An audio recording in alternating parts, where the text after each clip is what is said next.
शिव की भक्ति करने वाला भक्त हर संकट से सुरक्षित रहेगा। कथा में बोले पंडित प्रदीप मिश्रा। कल युग में अधम, पाप और भौतिकता बढ़ेगी, लेकिन जो व्यक्ति भगवान शिव की भक्ति करेगा वह सभी संकटों से सुरक्षित रहेगा। शिव पुराण का श्रवण करने मात्र से ही भगवान शिव की कृपा प्राप्त होती है और जीवन में सकारात्मक बदलाव आता है। जैसे दूध को तापने पर वह घी में परिवर्तित हो जाता है, वैसे ही जब मूर्तिकार मिट्टी को रौंदता है तभी सुंदर मूर्ति बनती है।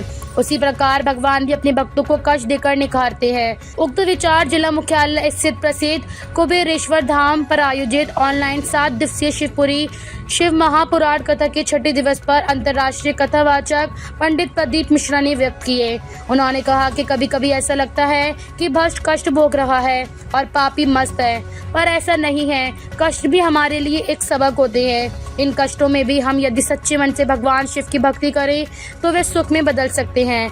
ऑनलाइन कथा के दौरान प्रतिदिन बड़ी संख्या में श्रद्धालु शामिल होते हैं और सुबह से शाम तक पूरी भक्ति भावना के साथ तेरे डमरू की धुन सुन के मैं काशी नगरी आई हूँ, मेरे भोले ओ बम भोले जैसे भजनों के साथ आनंद लेते हैं।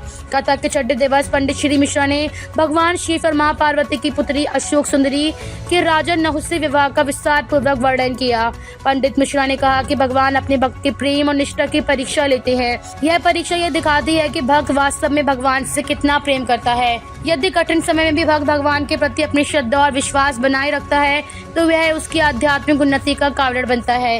भक्तों को मिलने वाले कष्ट साधारण घटनाएं नहीं होती, वे भगवान की योजनाओं के अंतर्गत ही आती हैं और उनके पीछे गहरे आध्यात्मिक कारण होते हैं। भगवान अपने भक्तों को दुखी नहीं देखना चाहते, परंतु उन्हें उच्चतर आध्यात्मिक स्थिति तक पहुंचाने के लिए इन कष्टों को माध्यम बनाते हैं। यह एक प्रकार का प्रशिक्षण है। जैसे गुरु अपने शिष्य को अनुशासन सिखाने के लिए कठोर परिस्थितियों में डालता है। बुधवार को कथा के दौरान उन्होंने कहा कि शिव रूपी गुरु जब कृपा करते हैं तभी हम शिवत्व का अंश मात्र समझ पाते हैं।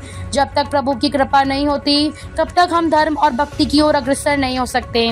देवाधिदेव की कृपा से ही हम ईश्वर की ओर बढ़ते हैं। बाबा भोलेनाथ की चौखट पर जाकर इस सुख और शांति की प्राप्ति होती है।